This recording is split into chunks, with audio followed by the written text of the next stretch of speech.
And welcome back. With spring bringing warmer weather, it also brings flooding caused by heavy rainfall, melting snow, seasonal storms, ice jams, and rising rivers.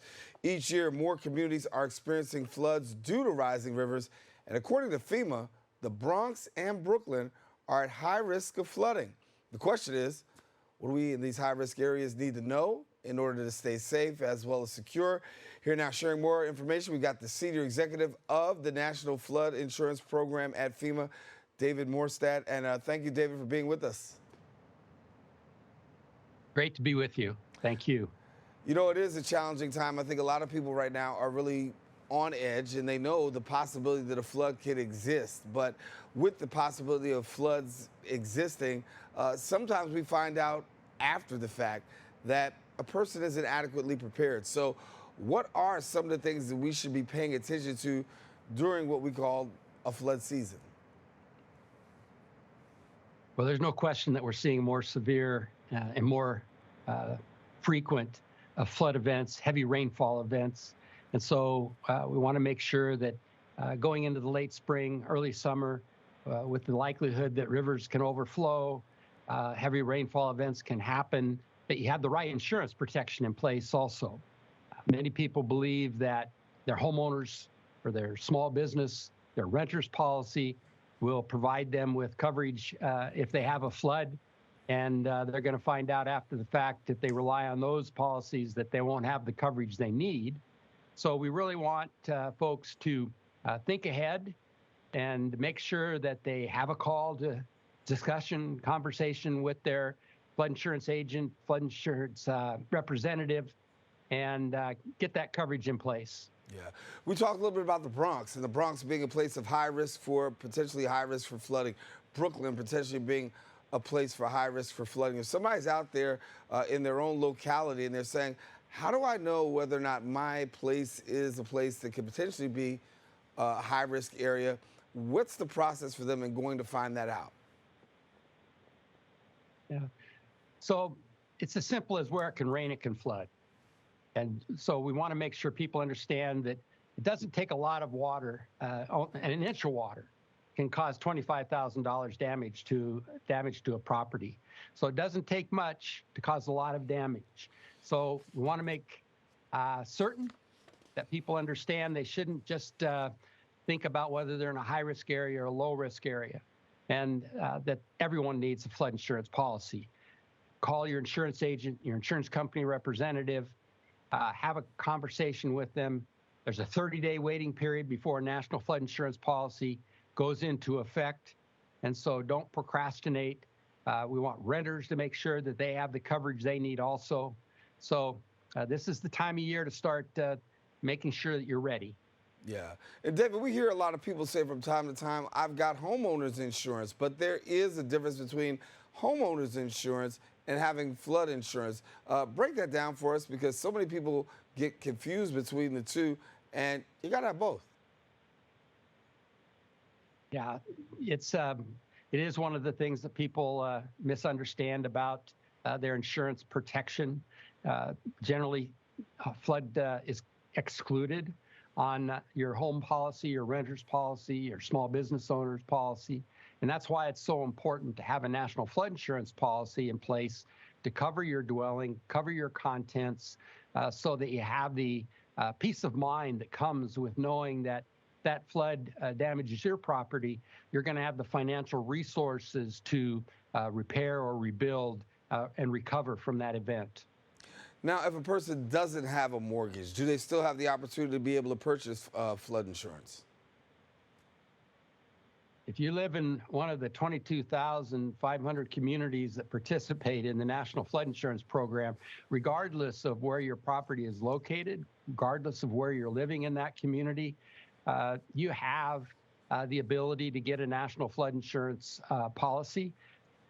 Whether you have a mortgage or you don't have a mortgage, you can get a national flood insurance policy. So everyone in a participating community is eligible to have a national flood insurance policy. I guess the best question that somebody wants to know is, how do I go about the premier ways of taking care of my property, my belongings, to guard against the potential of a flood, because we know once it happens, as you said, an inch of water, $25,000 worth of damage. So what do I do as a precautionary measure to try to protect my belongings the best way I possibly can? Well, I'd suggest the first step is to visit FEMA's website, ready.gov. That will help you develop a plan to prepare for an emergency and natural disaster. When it comes to flood, it's important to have your valuables, your important papers in a flood-safe container. It's important to have food, water, your medication, so that you can, if you have to leave your home, your apartment, that you have what you need to take care of yourself for 72 hours. Have some cash. Sometimes the ATM machines won't necessarily work, and so have a plan. Take the necessary steps. Part of that plan is to make sure you have the insurance protection you need. Yeah. David, give us a little bit of insight into our area. You know, we've had some tough times, and how have floods treated our area? Well, there's obviously a lot of water throughout and around the New York City area, the Bronx area. And so you don't have to be right next to the river to have be at flood risk, where those rivers can overflow, or even a heavy rainfall event we've seen causes a tremendous amount of damage in urban areas. And so it's just very important to understand that these events, because of the climate crisis, are happening more often. They're more severe, that we have to take necessary steps to protect the lives we've built. You know, I looked at one interesting statistic, and I'll get your comment on this one. Over 40% of all flood insurance claims come from people who live outside of high-risk zones. Yeah, that goes back to that simple: where it can rain, it can flood. Unfortunately, over time, we've kind of built this perception that the only people that are at flood risk are those that are in the high-risk area, that are required to have flood insurance. And that's not the case. And we see more and more flood events happening in low to moderate risk areas where it maybe hasn't flooded before. And so that's why we got to just look at it the way it is today, understand the circumstances today, and then take the necessary steps to make sure we have the insurance protection that we need when we need it. Yeah. David, we got to get ready to go. But before we go, let me get my viewers as much information as possible. Where do they go? Where do they get the information needed for flood insurance? Well, you can get a whole lot of information about flood risk and flood insurance at our website, floodsmart.gov. And really encourage people to visit that site and also touch base with their insurance agent or insurance company representative. David, thanks a lot for taking the time with us. Some much needed information. As we said, sometimes you live outside of that high-risk area, but a little more than an inch can make a whole lot of difference for your household. So thanks a lot, and we appreciate having you.